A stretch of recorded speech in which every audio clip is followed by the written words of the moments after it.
سورت المزمل، بہت سے لوگ اس کو مزمل پڑھتے ہیں، تو یہ مزمل ہے، زا کے اوپر شد ہے، اور باب کون سا ہے؟ تفاعل، یعنی تزمل تھا اصل میں، اور اس سے متزمل تھا، اور تا زا میں زم ہو گئی تو مزمل ہو گیا۔ اس سورت کے 2 رکوع ہیں، اور پہلا رکوع بالاتفاق مکی ہے اور مکہ کے ابتدائی دور میں نازل ہوا۔ دوسرے کے بارے میں اختلاف رائے ہے، بعض کہتے ہیں کہ 1 سال کے بعد نازل ہوا، اور بعض کہتے ہیں کہ یہ مدینہ میں نازل ہوا۔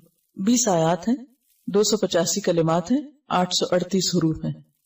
اس پارے کا چونکہ مرکزی مضمون دعوت اللہ ہے، تو اس صورت میں دعوت دینے والے کو جس اخلاق اور جس ہتھیار سے لیس ہونا چاہیے، اللہ کے ساتھ جیسا تعلق مطلوب ہے، اس کے بارے میں بات کی گئی ہے کہ داعی کی جو پرسنل خصوصیات ہیں، اس کی اپنی زندگی میں اس کا ذاتی رویہ اور اس کا علم اور اس کی عبادت اور اس کا تقوی اور جو اخلاق اس کے اندر ہونا چاہیے، اس کی یاد دہانی ہے اس میں، کیونکہ دعویٰ کا کام آسان کام نہیں، یہ ایک بھاری کام ہے، اور بھاری کام کے لیے ہمت بھی زیادہ چاہیے ہوتی ہے۔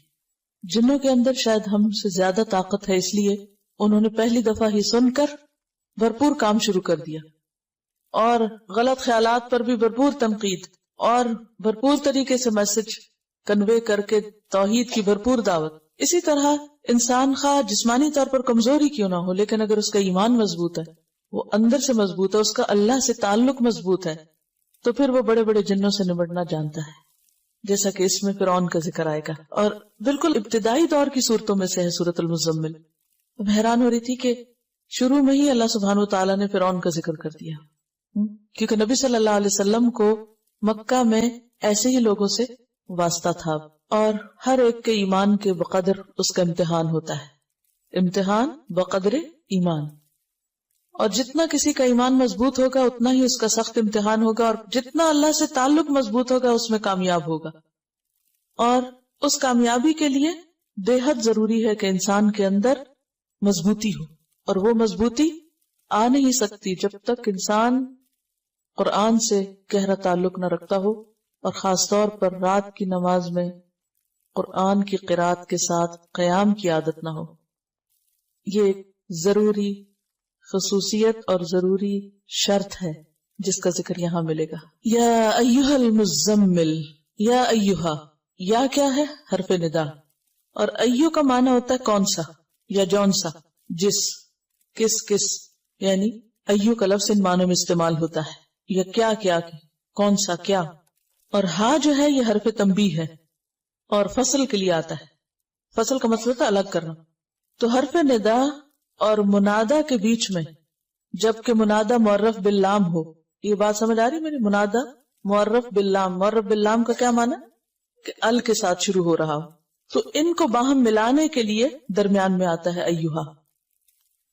یا ایھا، اے وہ جو، المزمل، مزمل تزمل سے، باب تفاعل، اور اصل میں تھا متزمل، متفاعل کے وزن پر، تا کو زا میں مدغم کر دیا گیا، اور روٹ اس کا کیا ہے؟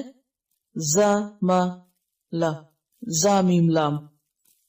اور تزمل کا معنی ہوتا ہے اپنے اوپر چادر یا کوئی کپڑا لپیٹنا۔ خطاب ہے نبی صلی اللہ علیہ وسلم سے، یا ایھا المزمل، اے کپڑے میں لپٹنے والے، اے چادر یا کمبل لپیٹنے والے۔ آپ کو مزمل سے کیوں خطاب کیا گیا؟ اس کی ایک وجہ تو یہ بیان کی جاتی ہے کہ نبی صلی اللہ علیہ وسلم نے جب پہلی مرتبہ جبریل علیہ السلام کو دیکھا تو آپ کے اوپر ایک بہت دہشت تھی اور خوف تھا اور لرزہ طاری تھا۔ آپ گھر پہ تشریف لائے اور حضرت خدیجہ سے کہا، زملونی زملونی، مجھے کمبل اڑھا دو، کمبل اڑھا دو، یعنی ایک طرح سے پروٹیکشن کے لیے اور اپنے آپ کو سمیٹنے کے لیے۔ اور یہ تو چونکہ نقطہ آغاز تھا، اس کے بعد ابھی مزید آپ پر ذمہ داری ڈالی جانا تھی، لہذا آئندہ جب آپ کو پکارا گیا تو اس نام سے پکارا گیا، اے کپڑا لپیٹنے والے۔ اور عربوں میں دستور یہ ہوتا ہے کہ جب کسی کو خطاب کیا جاتا ہے تو اس کے حال کا ذکر کر کے اس کو بلایا جاتا ہے، اور یہ ایک محبت کا انداز ہوتا ہے۔ مثلا اس کی بہت سی مثالیں آپ کو ملے گی۔ ایک مرتبہ حضرت علی رضی اللہ تعالیٰ عنہ حضرت فاطمہ سے کچھ رنجیدہ ہو گئے، کچھ ناراضگی ہو گئی، تو گھر چھوڑ کے مسجد میں چلے گئے اور مسجد کے فرش پر لیٹے ہوئے تھے، تو آپ کے جسم کے اوپر مٹی لگ گئی. نبی صلی اللہ علیہ وسلم حضرت علی کو تلاش کر رہے تھے اور کرتے کرتے جب مسجد میں گئے تو کہا یا ابا تراب، اے مٹی والے، یعنی یا مٹی میں لپٹے ہوئے یا لتھڑے ہوئے اٹھو تم. اسی طرح حضرت ابو ہریرہ جو تھے ان کو بلیوں سے بہت پیار تھا تو ان کا نام ابو ہریرہ رکھ دیا گیا. اسی طرح کچھ اور بھی آپ کو ایسے نام ملیں گے یا کنیتیں ملیں گی کہ جو انسان کے حال کو یا اس کے شوق کو یا اس کے کام کو واضح کرتی ہیں. تو نبی صلی اللہ علیہ وسلم نے چونکہ پہلی وحی کے بعد کپڑا اوڑھ لیا تو وہ ایک اتنا پیار بھرا انداز تھا کہ اللہ سبحانہ وتعالیٰ نے اس کو یاد کرایا اور فرمایا یا ایھا المزمل، اے کپڑا لپیٹنے والے. اب کپڑا لپیٹنے کا وقت نہیں، اب کیا ہے؟ اب تو کام کا وقت ہے. آپ ڈرے نہیں، گھبرائے نہیں، یعنی ایک طرح سے تسلی دی جا رہی ہے، محبت سے خطاب کیا جا رہا ہے. یا ایھا المزمل، اے مزمل، قم اللیل، قم اٹھو، فعل امر ہے قیام سے، اور قیام کہتے ہیں بیٹھے یا لیٹے ہوئے آدمی کا اٹھ کھڑا ہونا یا چلتے چلتے کھڑے ہو جانا. یعنی کوئی بیٹھا ہوا ہے تو بیٹھنا چھوڑ کے اٹھ جائے، یا لیٹا ہوا تو اٹھ جائے، یا پھر چل رہا ہے تو کھڑا ہو جائے. ان سب کے لیے کیا آتا ہے؟ قیام. قم اللیل، رات کو کھڑے ہو جاؤ. اب اس کا یہ مطلب تو نہیں کہ آپ نیند چھوڑ کے تو کھڑے رہا کرو، یہ عام کھڑا ہونا مراد نہیں ہے. یہاں قیام سے مراد نماز ہے، قیام اللیل ہے. آپ نے پیچھے پڑھا کہ بعض اوقات نماز کے لیے لفظ قرآن آتا ہے، بعض اوقات تسبیح آتی ہے، بعض اوقات سجدے کا لفظ آتا ہے، تو جز بول کے کل مراد ہوتا ہے. اور یہاں پر قم، کھڑے ہو جاؤ سے مراد ایسے آئیڈیلی کھڑا ہونا نہیں بلکہ نماز میں کھڑے ہونا ہے. تو قم اللیل کا مطلب کیا ہوگا؟ اٹھو رات کے وقت اور اٹھ کر نماز پڑھو. اور اللیل سے مراد ساری رات ہے. لیکن اگلے حرف استثناء نے، حرف استثناء کون سا؟ اللہ نے واضح کر دیا کہ نہیں، پوری رات مراد نہیں ہے یہاں، بلکہ قلیلاً، تھوڑا، یعنی پوری سے کم، ساری نہیں. قم اللیل الا قلیلاً، رات کو قیام کرو یعنی نماز ادا کرو مگر تھوڑا. اب کتنا تھوڑا؟ نصفہ، اس کا آدھا، یعنی نصف اللیل، آدھی رات. او انقص منہ، یا کم کر لو اس میں سے بھی. کس میں سے؟ آدھی میں سے بھی. آدھی کا پھر کم کیا ہوگا؟ تہائی ہو جائے گا، 1/3 ہو جائے گا، ٹھیک ہے. یا پھر اس کا بھی کم کریں تو چوتھائی ہو جائے گا، یعنی نصف النصف کریں تو چوتھا حصہ رہ جائے گا.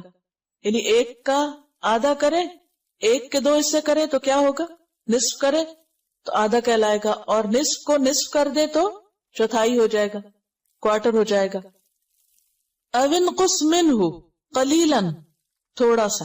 تو اس کا مطلب یہ ہے کہ بالکل آدھا نہیں کرنا بلکہ اس میں سے کچھ ہی کم کرنا ہے، یعنی تہائی رات.